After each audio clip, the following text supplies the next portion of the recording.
फागुन छोड़ देंगे क्या उसको? इसमें होली खेलते हैं ना। तो ये मंथ है हमारे इंडियन कैलेंडर के कारण। अभी मुस्लिम कैलेंडर की बात करें तो मुस्लिम कैलेंडर कौन सा है? वो हिजरी कैलेंडर है शायद, आई थिंक हिजरी कैलेंडर के कारण है ना।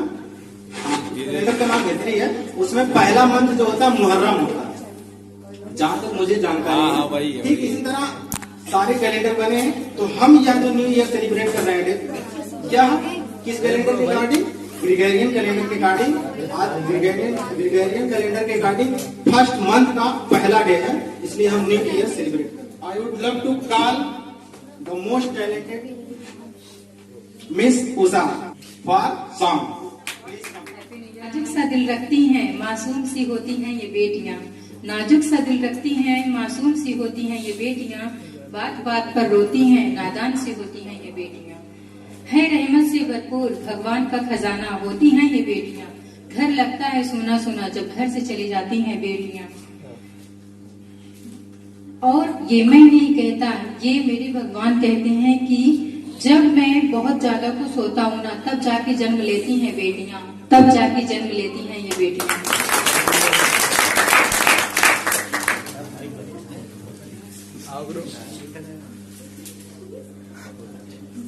Now I present song. जिनको है बेटियां वो ये कहते हैं, परियों के देश में वो तो रहते हैं।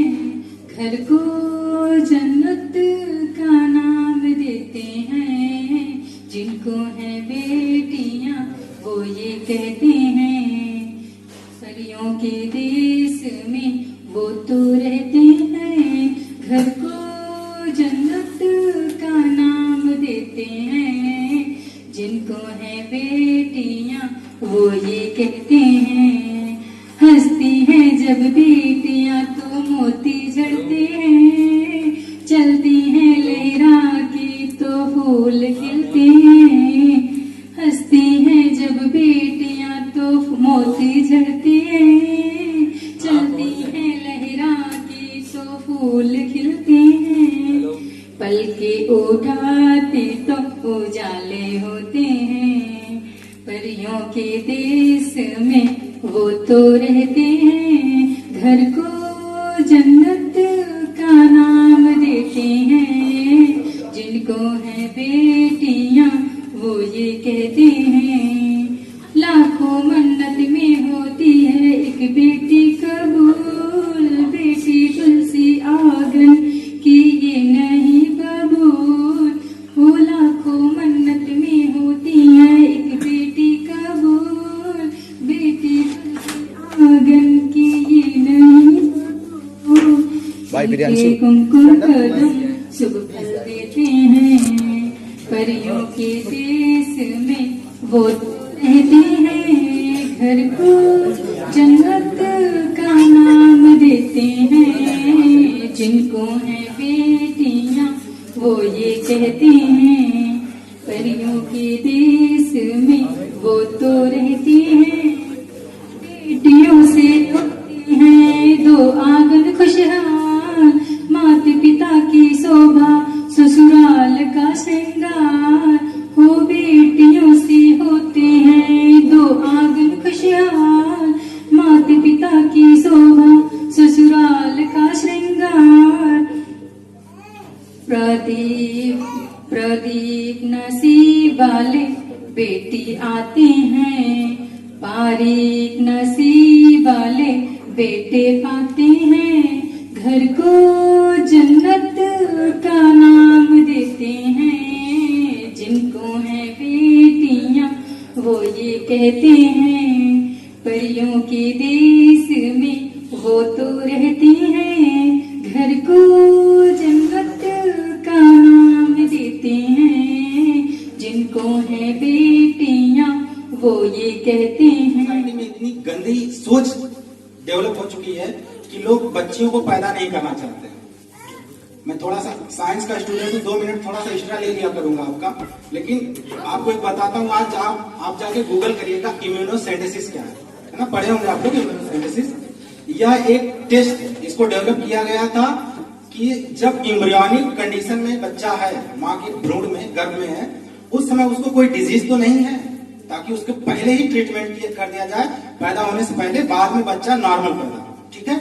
लेकिन इस प्रोसेस का एकदम जो साइंस जितना हमारे लिए कर्ज है ना, उतना ही, जितना ब्लेस उतना ही कर्ज भी है ना। जितना हम लोग सोचते हैं कि अच्छा है, उतना बुरा भी है। लोग क्या करने लगे, इसका फायदा गलत तरीके से उठाने लगे। इम्यूनोसिंथेसिस प्रोसेस का यूज करके लोग ये देखने लगे कि जो भ्रूण में बच्चा पल रहा है वो बेटा है कि बेटी, और जब बेटी रहती थी तो उसको एबॉर्शन करवा देते थे लोग। समझ रहे हैं आप लोग? तो यह सोसाइटी में इतना, हमारे ही नहीं कंट्री, पूरे ऑल ओवर वर्ल्ड की बात कर रहा हूँ, पूरी कंट्री में यह जो है बहुत तेज डेवलप हुआ था। फिर इसको हर कंट्री के गवर्नमेंट के द्वारा बैन करवा दिया गया। समझ रहे हैं? लेकिन आज भी वो मानसिकता जिंदा है लोगों में। मैं देखता हूँ गांव में जिसके घर पे दो बेटी लगातार पैदा हो जाती है, तीसरे में वो चेहरा उनका गिरने लग जाता है। ऐसा हमको बिल्कुल नहीं सोचना चाहिए। बेटियों के अंदर जो भी क्वालिटी होती है वो चीज उस समय हमने अपने गाने के माध्यम से आपको बताने की कोशिश किया है। बहुत अच्छा प्रयास रहा। अजीज पर वो मुझे रखता था लगे जान से, ये बात सच है मेरा बाप कम न था माँ से। वो माँ के कहने पे कुछ रौब मुझ पे रखता था, यही वजह थी मुझे चूमने से झिझकता था। वो आशियाना मेरे हर कदम से रहा हरदम, वो खिलखिली नहीं पाया मगर सिसकता था। जुड़ी थी उसकी हर एक हाँ फकत मेरी माँ से, ये बात सच है मेरा बाप कम न था। एक दर्द वो चुपचाप खुद पे सहता था, तमाम उम्र वो अपनों से कट के रहता था। वो लौटता था कहीं रात गेट को दिन भर, वजूद उसको पसीने में ढक के रखता था। गिविंग के भी मुझे ऐसे चाक दामन से, बात सच है मेरा बाप कम न था। पुराना सूट पहनता था, कब मुँह खाता था, मगर खिलौने मेरे सब खरीदता। सोए हुए देखता था जी भर की, न जाने सोच क्या क्या वो मुस्कुराता था। मेरे बगैर सब ख्वाब उसके वीरान थे, ये बात सच है मेरा बाप कम न था मासी। एक नज़्म पेश करना चाहती हूँ। एक तुम ही तो थे, ख्वाब का सिलसिला, याद का काफिला, एक तुम ही तो थे। बारिशों की खनक, खुशबुओं की महक, चांदनी की चमक, एक तुम ही तो थे। गीत गानों में संस्थानों में तुम, आसमानों की ऊंची उड़ानों में तुम, एक तुम ही तो थे मगर अब तुम नहीं, फिर मैं हूँ यहाँ, तुम कहीं भी नहीं। ये मैंने लिखा है। वाह। आज पहली बार जो ऐसे मुस्कुराया हूँ, तुम्हें देखा तो जाना ये कि दुनिया में आया हूँ। हुआ है आज पहली बार जो ऐसे मुस्कुराया हूँ। कहते हैं कि पिता घर में हो, अगर कुछ ना करे तो भी बस उसका साया ही काफी है बच्चों के परवरिश के लिए। तो पापा के लिए इतनी अच्छी बातें बताई है जाकिया जी।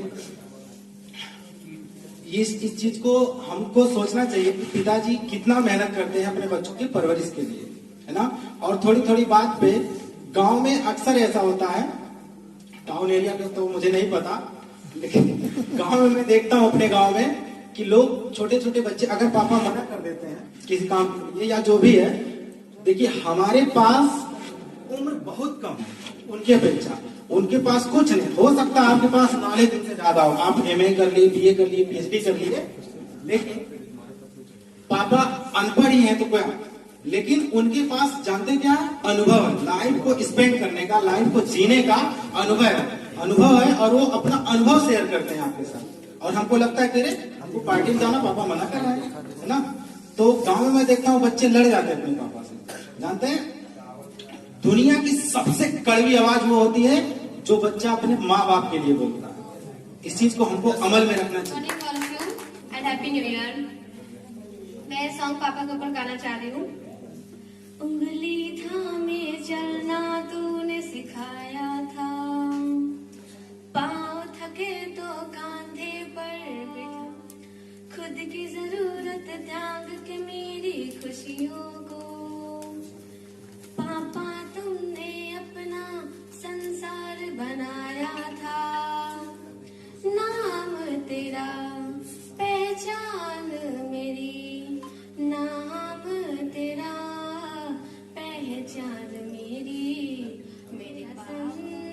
है, हो मेरे पापा मेरा संसार है।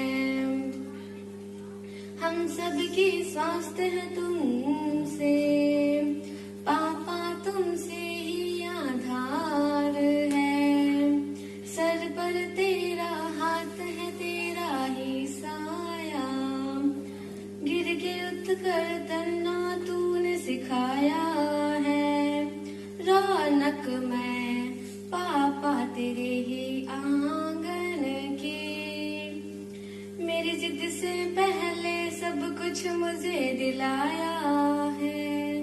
नाम तेरा पहचान मेरी, नाम तेरा पहचान मेरी। मेरे पापा मेरा संसार है, हो मेरे पापा मेरा संसार है। अब ये गाना माँ के लिए है।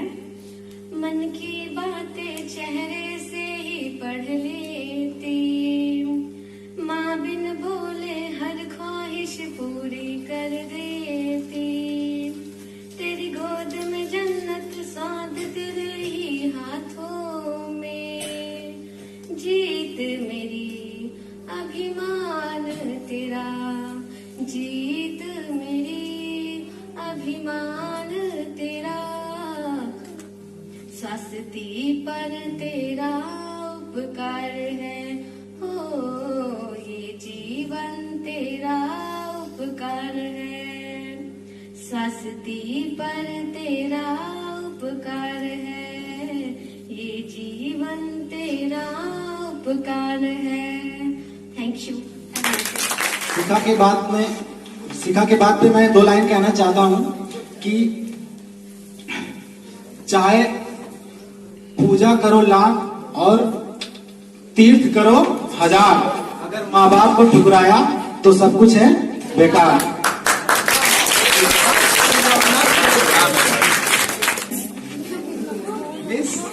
जानवी।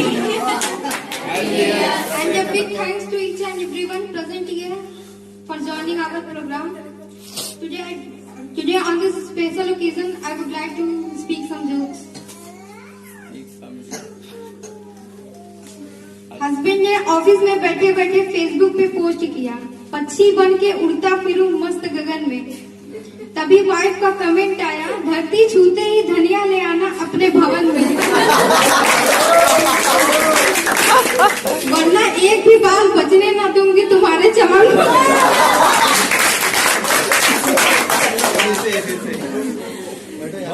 एक बार 2 गधे अपने मालिक के बारे में बात कर रहे थे। पहला, मेरा मालिक मुझे बहुत परेशान करता है यार, बहुत मारता है। दूसरा, तो उसे छोड़ क्यों नहीं देता? पहला, मैं उसी के बारे में सोच रहा था, लेकिन उसकी एक बेटी है जो बहुत सुंदर है। दूसरा, तो क्या हुआ? पहला, जब भी वह कोई शैतानी करती है तो उसके पिताजी कहते हैं शैतानी मत कर, वरना मैं तेरी शादी किसी गधे से करवा दूंगा। बस इसी का इंतजार कर रहा हूं। एक लड़का शादी के लिए लड़की देखने गया। लड़की के पिता, बेटा तुम क्या काम करते हो? लड़का, I am director of goat research and development institute. लड़की के पिता, लगता है बहुत बड़ा अफसर है, हिंदी में बताओ बेटा। लड़का, हम बकरी चलाते हैं।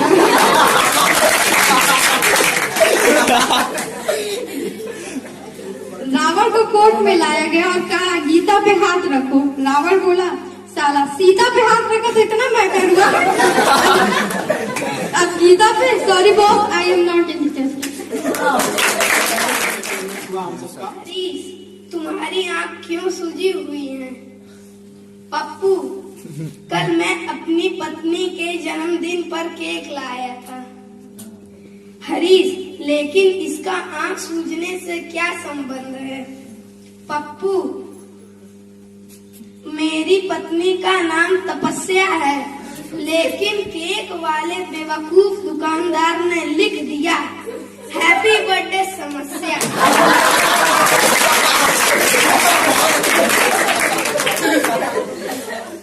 ठंड इतनी बढ़ गई है कि जब रजाई से निकलता हूँ तो रजाई भी गाने लगती है।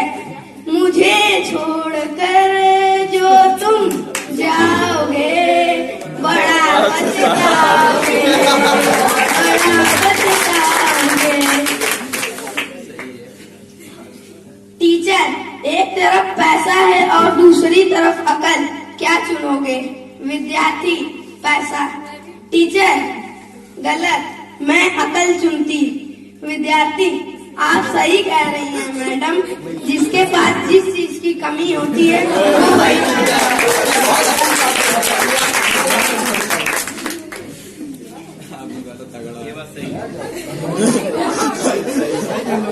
पत्नी, पहले मेरा फिगर पेप्सी की बोतल की तरह था।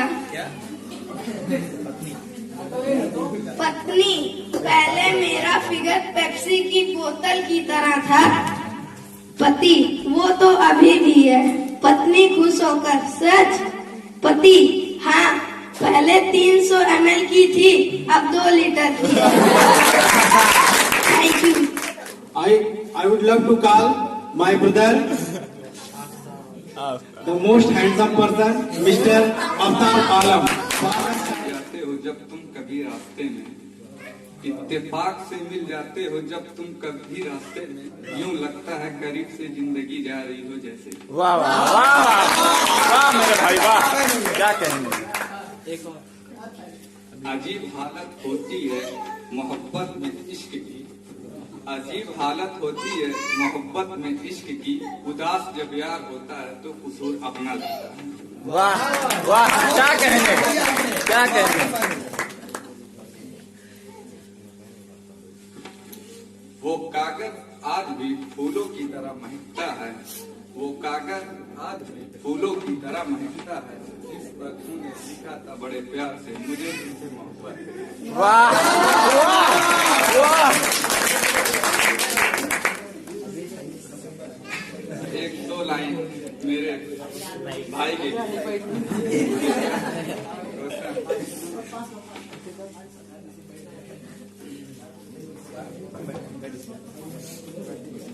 अभी याद कर रहे सर।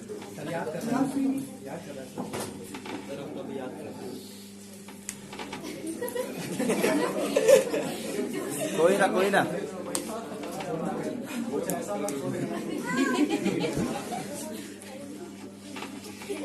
जब तक ना लगे बेवफाई का दाग, जब तक ना लगे बेवफाई का दाग, ऐ मेरे दोस्त, किसी को अपनी पहली पसंद पर नाज होता है। जेव नावक के तीर और देखन में छोटन लगे घाव करे गंभीर। तो एक उपाधि और उसी सच्चाई के लिए उनको मिलता है गागर में सागर भरने का। तो आफ्ताब आलम ने गागर में सागर भरने का काम किया है। बहुत ही कम शब्द में बहुत कुछ ज्यादा कहने का प्रयास किया। शायरी के लिए मैं बुलाना चाहूंगा। क्या खूब लिखा है। जिंदगी में 2 मिनट कोई मेरे पास न बैठा, आज सब मेरे पास बैठे जा रहे हैं। कोई तोहफा न मिला आज तक, आज फूल ही फूल दिए जा रहे हैं। तरस गए थे हम किसी का हाथ पकड़ने के लिए, और आज कंधे से कंधे दिए जा रहे हैं। 2 कदम साथ चलने को तैयार ना था कोई, और आज काफिलापन साथ चले जा रहे हैं। आज पता चला कि मौत कितनी हसीन होती है। कमबख्त हम तो वही जिंदगी की जिए जा रहे थे। वाह। कैसे होगा हमारा बसर दोस्तों, कैसे होगा हमारा बसर दोस्तों, अजनबी बड़ा है ये शहर दोस्तों। अब जिनके हाथों में होगा हुनर दोस्तों, वो बनाएंगे पानी में भी घर दोस्तों, वो बनाएंगे पानी में भी घर। तो आज प्रूव कर देना है कि हम पानी में भी घर बना सकते हैं।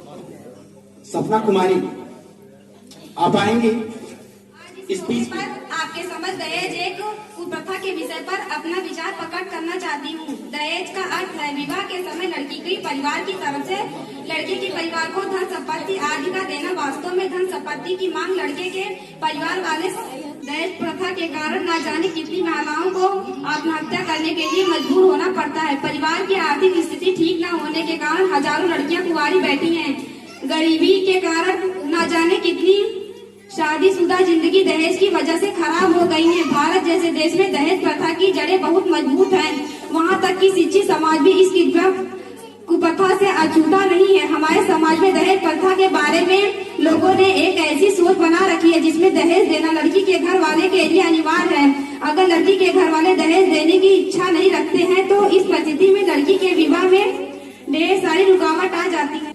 ऐसा नहीं है कि दहेज प्रथा को रोकने के लिए कोई कानून नहीं है, कानून तो है, लेकिन उसका अनुसरण कोई नहीं करना चाहता, क्योंकि जिस घर में बेटी है वहाँ बेटा भी है। मतलब एक हाथ से लड़की की शादी में दहेज देना पड़ता है, दूसरे हाथ से दहेज ले भी जाता है।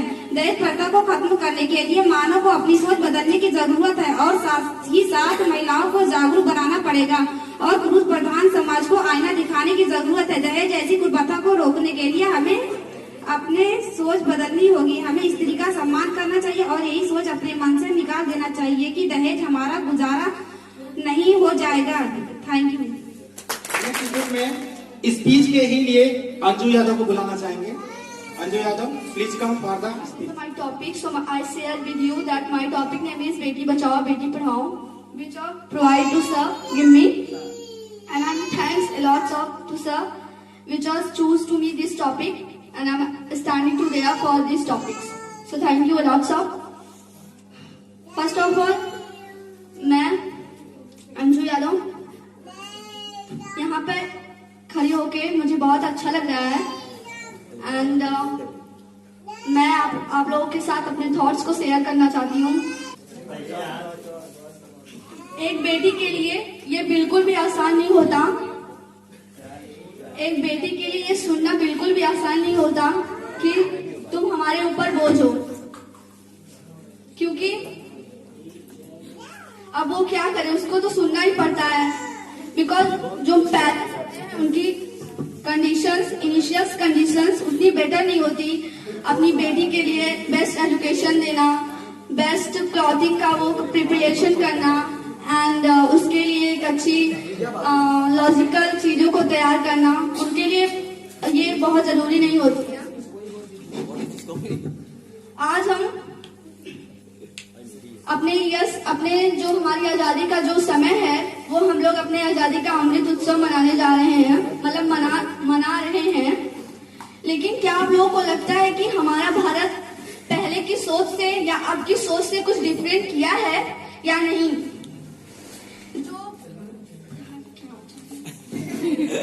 लेकिन ये जो नारा है बेटी बचाओ बेटी पढ़ाओ का नारा, जो अभियान हमारे देश के माननीय श्री प्रधानमंत्री जी ने ये जो अभियान दिया है, उसके लिए मैं यहाँ से उनका शुक्रिया अदा करना चाहूंगी, जिन्होंने बेटियों के लिए इतना बड़ा कदम उठाया और माँ बाप का जो आधा बोझ होता है उन्होंने काटा, क्योंकि मम्मी पापा के लिए बिल्कुल भी इजी नहीं होता है।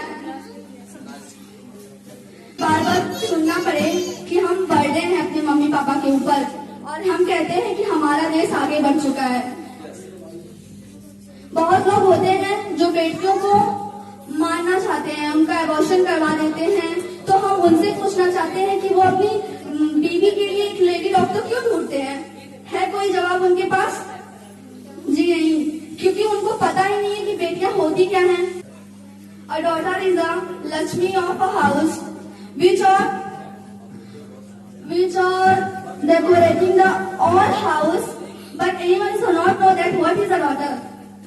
Likely that ये पर्सन जो होते हैं, जो पुरुष वर्ग होते हैं, इनको पता ही नहीं है बेटी होती क्या, और हम कहते हैं कि ढिंडोरा पीटते हैं कि लक्ष्मी हमारे घर में आई, लक्ष्मी हमारे घर में आई, बल्कि ये लक्ष्मी का मतलब जानते ही नहीं कि what is a Lakshmi, Lakshmi होती क्या है। जिनके घर में लक्ष्मी है, जिनके पास उनकी कंडीशंस अच्छी हैं, वो अपनी बेटियों को एक बेस्ट एजुकेशन देते हैं, बेस्ट फील देते हैं, और जिनके घर में नहीं है, हम मानते हैं कि ये जो कंडीशंस है बेटी बचाओ बेटी पढ़ाओ, अभी बहुत जगह ऐसी है कि जहाँ पे बेटियों को एक अच्छा एजुकेशन नहीं मिल पा रहा है, ये मानते हैं। और वो ये सोचते भी नहीं है कि बेटियों को एक अच्छी शिक्षा दे, एक अच्छा परवरिश दे, कि वो आज इस मुकाम पे हासिल करें कि हम आगे कुछ कर सकते हैं, हम डिपेंडेंट हो सकते हैं। अगर आज बेटियों को हौसला दिया जाए, साथ में पेरेंट्स का आशीर्वाद दिया जाए और एक साथ दिया जाए, तो बेटियां क्या कुछ नहीं कर सकती हैं। आज के जमाने में बेटियां बहुत आगे हैं, बहुत ज्यादा बुलंदियों को छू रही हैं, अपना नाम रोशन कर रही हैं, मम्मी पापा का नाम रोशन कर रही हैं। लेकिन बहुत जगह ये जो प्रकाश है वो पहुंच नहीं पा रहा है। और मैं चाहूंगी कि आने वाले भविष्य में ये मतलब लड़कियां किसी से कम ना रहे। आज के हिसाब से कुछ जगह पे लड़कियों को मतलब पीछे छोड़ दिया जाता है। पहले घर में बच्चों को वो किया जाता है कि बच्चे ही सब कुछ है, मतलब लड़के सब कुछ है, लेकिन ऐसी बात नहीं है। हम लड़कियां भी बहुत कुछ कर सकती हैं। पापा का साथ होना चाहिए, मम्मी का प्यार होना चाहिए। पे 2 लाइन कहना चाहूंगी। एक मीठी सी मुस्कान है बेटी, या सच है मेहमान है बेटी, उस घर की पहचान बनने चली जिस घर से अनजान है बेटी। एक कुल रोशन करता है बेटा तो 2-2 कुलों की लाज धोती है बेटियां। एक कुल को रोशन करता है बेटा तो 2-2 कुलों की लाज धोती है बेटियां।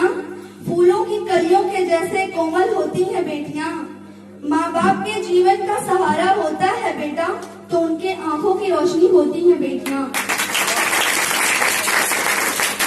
So I am very gratefully to standing to there and giving a speech on these occasions.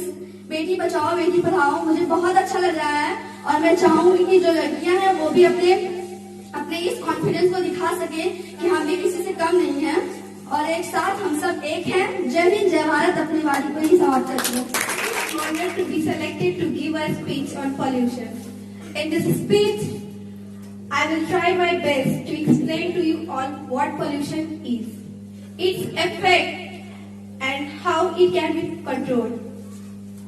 Pollution is the presence of harmful contaminants in the natural environment that cause harm and damage, and that leads to adverse changes. Before blaming someone else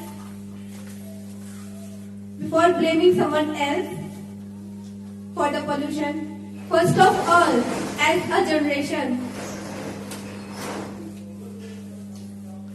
we blame ourselves.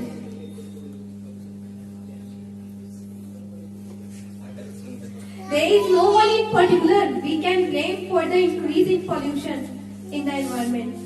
We have exploited modern nature in a big way. The harmful substances released from the industries, factories and households, we have made an impact in the environment. The harmful gases released from vehicles and factories cause a lot of respiratory diseases such as asthma. Water pollution is caused when toxic substances get mixed in water bodies such as rivers, lakes and oceans. The waste generated from different sources is directly drained into the large water bodies which get mixed in the drinking water and causes water pollution. So how can we correct things? How can we make sure that we don't exploit nature? As a community, it is our sole responsibility to fight against pollution by using eco-friendly things.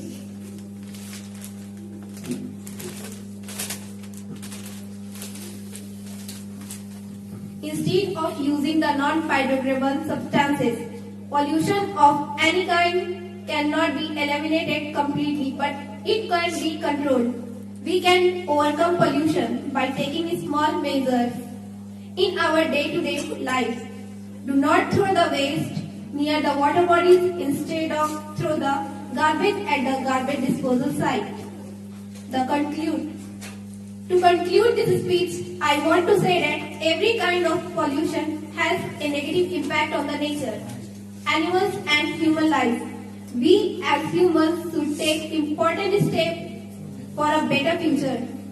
A lot of innocent lives are put in danger because of pollution. So I want to say that if it is our responsibility to control the pollution and save the future, or else we all are going to pay for it. Thank you for listening and once again Happy New Year.